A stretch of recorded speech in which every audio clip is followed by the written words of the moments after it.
Hello!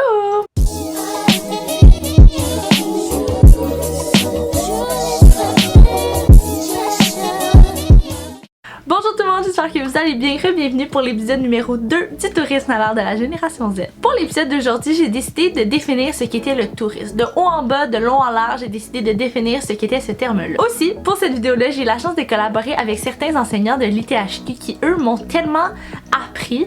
Pour vrai, je savais un peu c'était quoi la base du tourisme, mais j'en ai tellement appris et c'est que je vais vous apprendre à vous aussi aujourd'hui. Donc, c'est quoi le tourisme?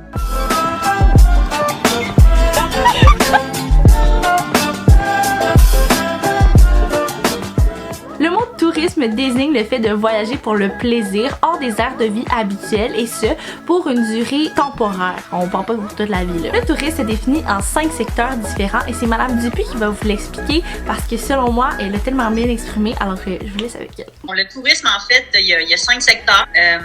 Vous avez le transport. Évidemment, on peut pas faire du tourisme sans transport, donc on va avoir le transport en fait partie avec différents modes pour se déplacer. Donc oui, ça peut être l'avion, mais il y a aussi le bateau et autres terrestres. Or, on a la restauration. C'est autant les bars que les restaurants, tout ce qui est nourriture finalement, donc ça inclut beaucoup de postes possibles. Il y a l'hébergement.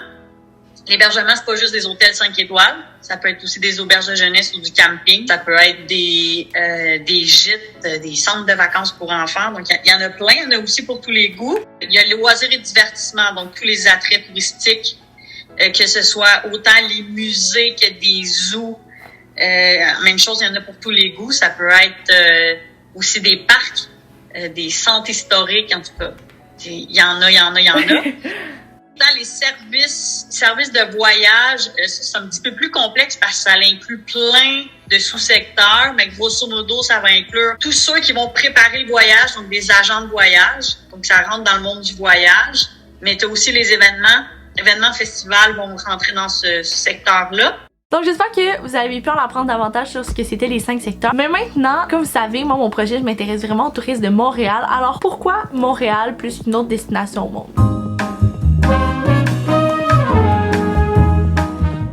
On a une super de belle réputation déjà. T'expliquer rapidement, là, on a fait beaucoup de publicité. Ça, c'est super important. La promotion qui a été faite par, entre autres, Tourisme Montréal, ils n'ont pas arrêté. Faut que tu saches aussi que Montréal a fêté ses 375 ans. Puis, à chaque fois qu'il y a un anniversaire, il y a plein de choses qui se passent parce qu'on veut attirer les gens. Donc, quand il y a des anniversaires, ça aide. Donc, ça dépend des clientèles. Tu sais, si tu me parles, mettons, pourquoi les Américains veulent venir ici, tu sais, juste le fait qu'on parle français, eux autres, ils se passent en Europe, là. J'en parle, j'ai des frissons, là, mais tu sais, ils sont comme, oh mon Dieu. Le taux de change aussi, hein, c'est super avantageux pour eux, là. Ils arrivent ici, puis là, ils disent, là, tout est pas cher. Puis tout ce qui est nourriture aussi. Donc, eux, ils arrivent ici. Avant la COVID, on avait 5000 restaurants à Montréal. 5000 restaurants, du choix, puis c'est de la qualité, tu sais. Puis si tu penses, ça, c'est les Américains, mais si tu penses aux Européens, eux, côté bouffe, c'est pas ça. Puis eux autres, ils trouvent que c'est l'inverse, que c'est pas mangeable. Ils regardent une poutine, puis ils ont envie de vomir. On a encore la même réputation d'être super gentils, où les Européens, en général, tu sais, ils vont venir à Montréal, mais ils vont faire le tour du Québec en 2 semaines. Tandis que les Américains feront pas ça. Donc voilà ce qui conclut l'épisode numéro 2. J'espère vraiment que vous avez pu en apprendre davantage sur le tourisme, et surtout le tourisme à Montréal. Ce que c'était, pourquoi nous plus que d'autres. Donc voilà,